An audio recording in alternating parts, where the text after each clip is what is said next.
yung helmet ko. Do, yung helmet ko! Helmet ko! Magandang gabi at araw sa inyo mga kaidol. Nandito na naman kami ng dalawa ni Rasman mga kaidol. Dahil sa hindi inasahang pangyayari mga kaidol. Matagal umandar. Una mga kaidol, matagal umandar yung motor. Tapos, yung pala mga kaidol, naiwan ko yung helmet ko dito mga kaidol. Ngayon may matanda doon mga kaidol. Yan mga kaidol, alam niya na naiwan ko yung helmet ko. Hindi lang niya sinabi sa amin mga kaidol. Siguro mga kaidol nahiya siyang kumuha nung umalis kami mga kaidol. Makikita nyo sa video mga kaidol, nagsama pa siya ng batikan mga kaidol. Ito yung helmet niya mga kaidol. Ang pangit ng helmet niya. Alam niya mga kaidol, naiwan yung helmet ko eh. Yung mga kaidol, ang layo na ng tinakbo ko, siguro 3 kilometro na mga kaidol. Gusto namin kasi puntahan yung daang Kalikasan mga kaidol. Dito lang din pala ang daanan, kaya puntahan namin ni Rasman mga kaidol. So yung mga kaidol, habang tumatakbo ako mga kaidol, eto na nga, tumatakbo ako, palayo na ako ng palayo mga kaidol. Akala ko mga kaidol, kaya pala ang sarap ng hangin mga kaidol. Feeling ko naka-helmet ako mga kaidol. Ayun, wala talaga akong kalamalam dyan. Ang bilis ko pa naman mga kaidol. Ayan, tumatakbo ako ng 70 dyan mga kaidol. Ayan, umu-overtake pa ako dyan mga kaidol. Ayan, overtakean ko pa yung tumatakbo niyan. Tapos pumasok ko, kumanan ako dyan mga kaidol. Kumanan. Ayan, kakanan ako dito mga kaidol. Hindi ko lang talaga alam mga kaidol, wala pala akong helmet. Doon ko lang naalala mga kaidol na malayo na ako. So yun mga kaidol, ayan o. Ang ganda naman ng daan dyan mga kaidol, kaya hindi ko talaga inisip yung helmet ko mga kaidol. Ang bilis ko pa dyan, 80 takbo ko dyan mga kaidol. Tumakbo ako ng 80 dyan kasi tuwid na daan mga kaidol. Parang sinoy-noy sinasabi, tuwid na daan mga kaidol. Ayun mga kaidol o.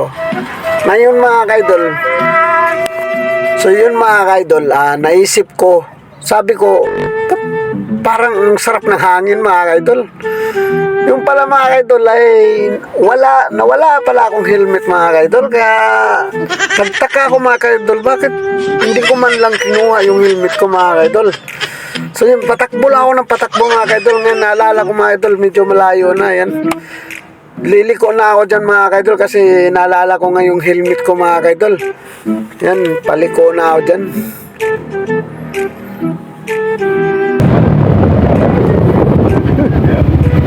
Ayun mga kaidol, naalala ko na yung helmet ko dyan.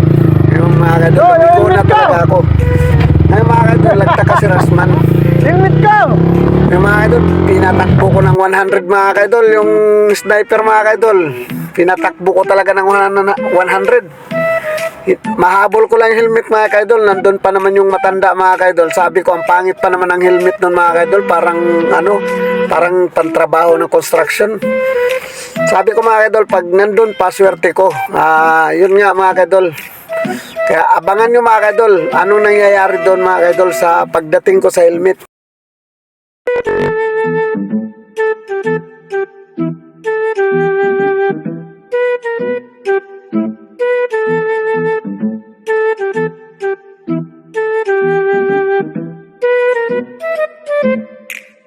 Mga kaidol, tumatakbo na ako dito ng 80-70 mga kaidol. Binilisan ko pa ng liko yung mga kaidol. Walang lingo-lingo mga kaidol, bahala na. Kay yung helmet mga kaidol, Ibo yun, hindi sa akin. Hiniram ko lang mga kaidol. Ay, ang mahal pa naman nun yung mga kaidol. 4-5 yung bili ng ko yun mga kaidol. Kaya mahirap na mga kaidol. Umuwi na walang helmet mga kaidol. Kaya binilisan ko na mga kaidol. Ang hindi ko inakala mga kaidol, nandun pa yung matanda mga kaidol, nandun pa sila. Eto na mga kaidol, malapit na ako. So ito na mga kaidol, nagsama yung matanda mga kaidol. Ito na, kasabay ko na sila. Buti na lang naunahan ko sila mga kaidol. Yun na talaga balak nila mga kaidol, kukunin yung helmet mga kaidol. Ito, kasi yan pa rin yung matanda, yung nakaputi mga kaidol. Yun pa rin yung nakaupo doon kanina mga kaidol pag alis namin. Pero mga kaidol, hindi ko naman inano yung matandaan yan kasi kasalanan ko talaga, naiwan yung ano, natural. Kukunin nila, akala nila hindi ko babalikan. Pero maging honest lang sana tayo mga kaidol. Pero alam ko talaga mga kaidol, kukunin nila yung helmet. Buti na lang naunahan ko pa sila. Nagsama pa siya ng isa mga kaidol kasi nahiya siguro siya kumuha. Ayun na nga mga kaidol, kinuha ko na yung helmet mga kaidol. Buti naunahan niya yan, yung isa mga kaidol, oh, nagtakip pa ng muka. Ayan pa si tatay yung nakaupo dyan. Nagkuha ng kasama mga kaidol. Buti naunahan ko, kinuha ko yung helmet ko. Mahal pa naman ang helmet na to mga kaidol. 4-5. Buti na lang naunahan ko sila mga kaidol. Sus, kung wala mga kaidol, di talaga ako makauwi mga kaidol kasi marami nangaharang sa daan mga pulis. So yun mga kaidol, salamat na lang mga kaidol na unahan ko sila mga kaidol. Pero pag nawala yun mga kaidol, hindi ko rin masisi si tatay kinuha niya dahil natural lang yung kunin niya kasi siguro hindi ko na binalikan ang iniisip nun. Pero babalikan ko talaga mga kaidol. Buti na lang talaga naunahan ko sila mga kaidol. Kaya nagpapasalamat pa rin ako mga kaidol na naunahan ko sila. Kaya buti na lang, salamat Lord, sabi ko. So yun mga kaidol, hindi na kami tumuloy doon sa balak namin puntahan mga kaidol kasi naiwan yung helmet ko mga kaidol. Tapos